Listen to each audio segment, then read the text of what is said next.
guys, magandang gabi po. Ulam natin, sinabawang pritong bangus. Nilagyan ko ng malunggay, saka okra,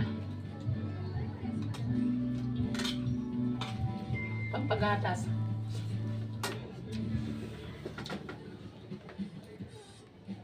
Riniside kale ko guys.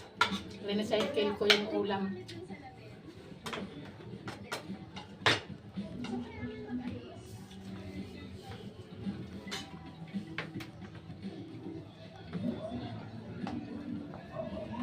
Ganyan ang ano. Kailangan maparaan tayo.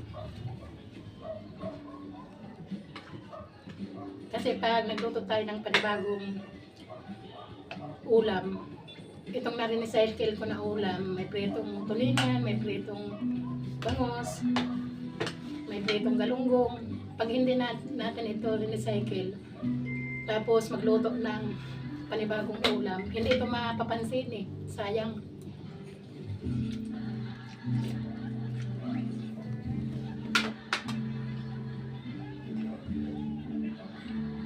Magsabaw ah.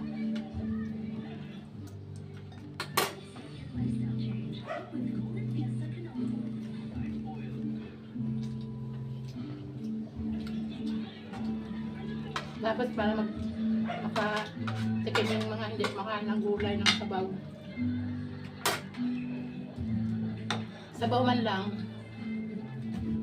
nakakain na ng gulay.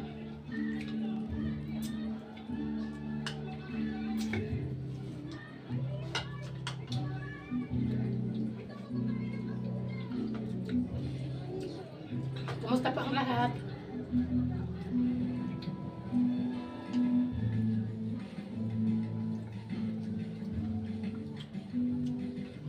Yung may mga sakit guys, sana gumaling na.